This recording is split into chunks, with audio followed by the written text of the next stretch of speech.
aku Eva. Aku akan menjelaskan materi tentang superskalar. Jadi, simak videonya ya.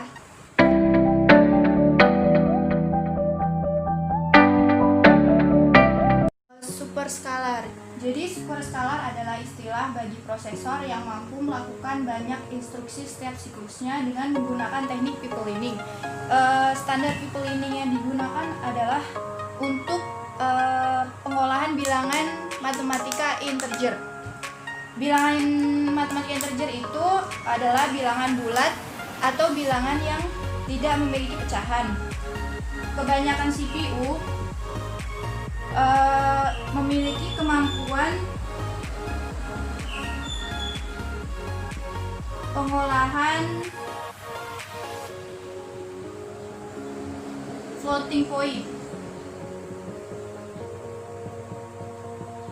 atau bilangan koma seperti 0,1 atau 0,2 dan seterusnya. Kita next ke gambar instruksi paralel.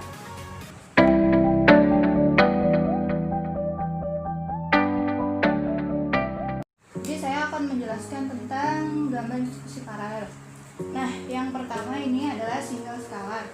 Nah, kalau single scalar itu CPU menuju ke instruksi A, baru ke instruksi B, terus ke instruksi C, lalu ke instruksi D dan seterusnya. Sedangkan kalau superskalar itu langsung paralel, jadi bisa langsung instruksi A, B, bisa langsung C, D. Nah, maka dari itu bisa menghemat waktu eksekusinya. Kita lanjut ke contoh instruksi superskalar.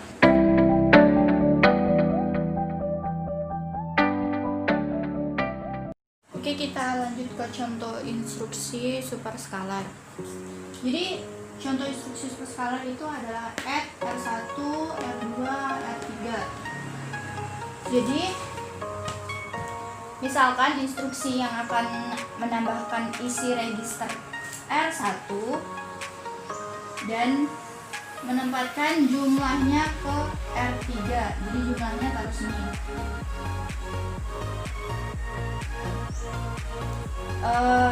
Isi register R1 dan R2 akan ditransfer ke unit aritmatika dan logika. Setelah operasi penambahannya, hasil akan ditransfer ke R3. Jadi semua ujungnya di R3. Kemudian prosesor dapat membaca instruksi selanjutnya dari memori. Sementara operasi penambahan dilakukan di unit aritmatika dan logika tadi. Kemudian jika instruksi tersebut menggunakan ALU, operannya dapat ditransfer ke ALU pada waktu yang sama dengan hasil instruksi ditransfer ke R3. Jadi kita lanjut ke contoh CPU superskalar.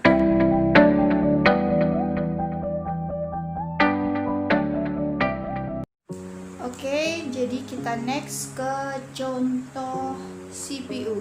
Yang pertama adalah Intel Processor 486, Pentium, Pentium Pro, keluarga Intel Pentium, Intel Pentium Pro, Intel Pentium 2, 3, Intel Titanium, Intel Xeon, Intel Pentium 4, Intel Pentium N. Ada juga Intel Core dari Intel Corporation. Yang pertama adalah keluarga AMD K5, AMD K6, AMD Athlon, AMD Athlon 64, dan yang terakhir adalah AMD Opteron. Oke, kita next ke alasan desain superskalar.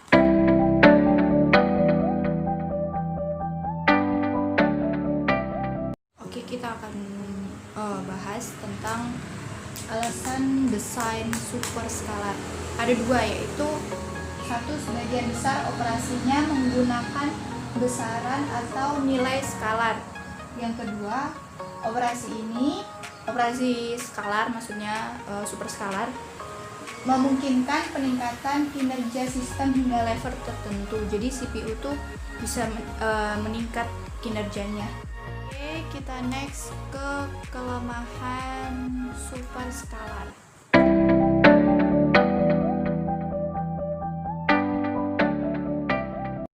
Kelemahan pada superskalar.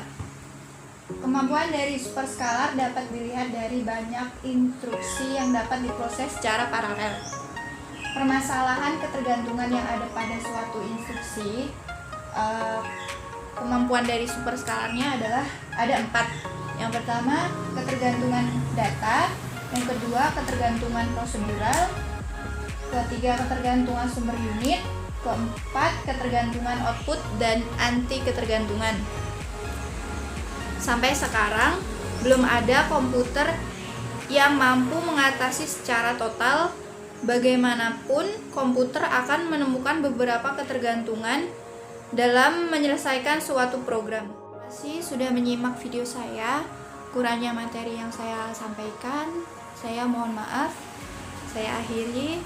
Wassalamualaikum warahmatullahi wabarakatuh.